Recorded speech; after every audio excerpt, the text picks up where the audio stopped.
Outside of the horrific Frog Mass Driver FTK, Frog decks actually have some competitive potential due to their high levels of synergy. While some choose to go the original Death Frog route due to the name-changing effects of Dupe Frog and Ronintoadin, I prefer the Sea Lancer route.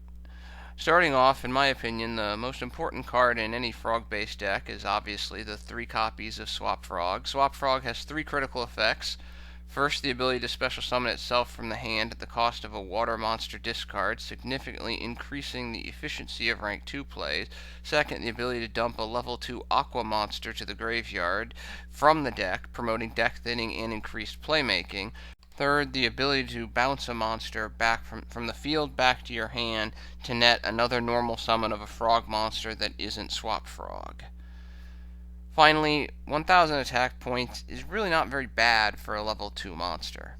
The next most important monster is Ronintoadin, of which I run 2 copies. 3 copies tend to be a little too much because of the lack of more quality frog targets that you can banish from the graveyard for its special summoning ability.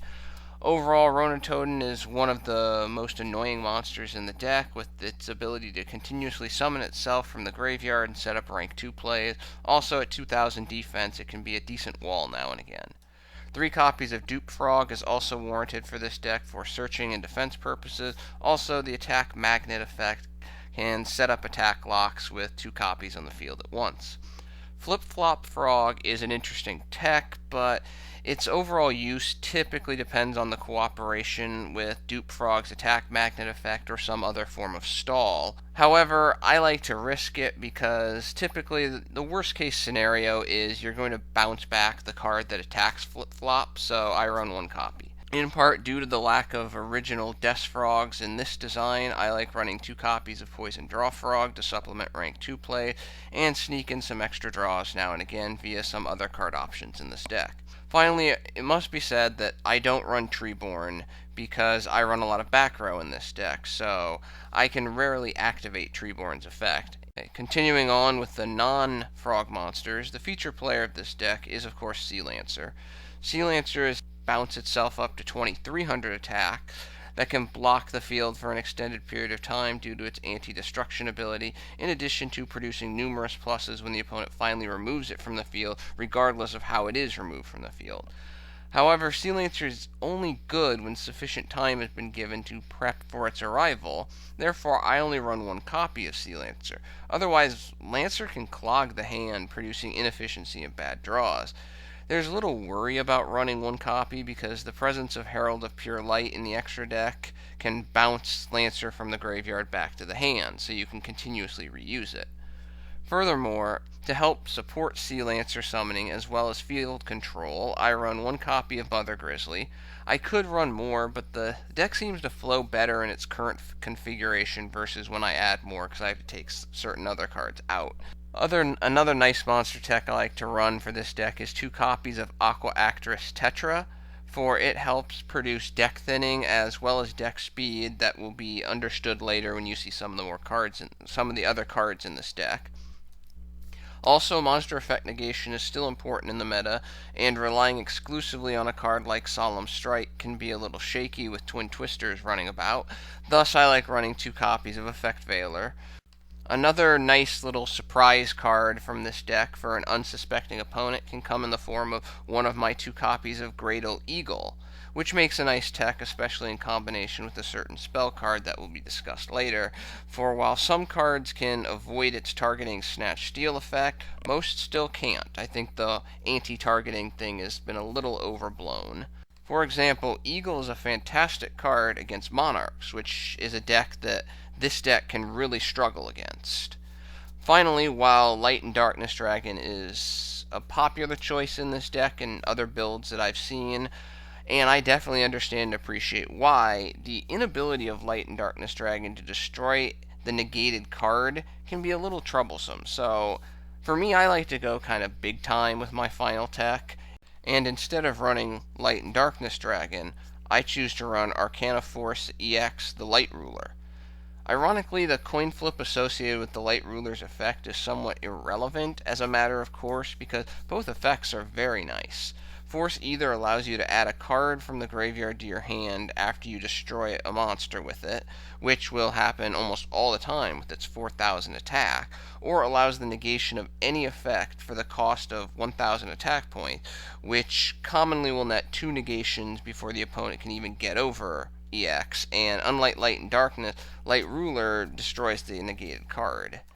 For the spells, I run 1 Raigeki and 1 Soul Charge as general staples, along with the quasi-staple Foolish Burial to dump Light Ruler, Sea Lancer, or Frog into the graveyard for more rapid access. With most of the monsters in this deck being the same type and attribute, Water Aquas, I run 2 copies of Transmodify to maximize the efficiency of my plays, especially when improving the ability to get Swap Frog, Graydle Eagle, or even Sea Lancer onto the field. Not surprisingly, I run 3 copies of Twin Twister to deal with back row, and because discarding frogs to the graveyard as a part of the cost is not really a big deal, or even dumping something like Sea Lancer or Light Ruler, because you can always get it back with Pure Light. Also, with the 2 Aquaactress Tetras, playing the role as possible targets for Transmodify, running 2 copies of Aquarium Stage, it heavily expand their use, as well as provide some nice stall support. Finally, due to the weaker monsters outside of Sea Lancer and the Light Ruler, I run 2 copies of Creature Swap and 2 copies of Moon Mirror Shield to frustrate my opponent and deal with their key monsters. Incidentally, I think every player should run at least 1 copy of Moon Mirror Shield in their side deck, period. But that's just me.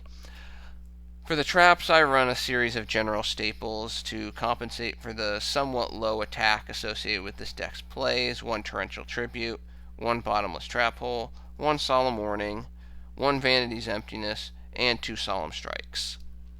The extra deck for this build should almost be self-explanatory based on the theme and the monster lineup, rank 2s with a special guest. I run 3 copies of Sky Cavalry, 2 copies of Ghostrick Socuteboss, 2 copies of Gachi, 2 copies of Daigusto Phoenix, 2 copies of Herald of Pure Light, 1 copy of Cat Shark, 1 copy of number 96 Dark Mist, and 2 copies of number F0 Utopic Future.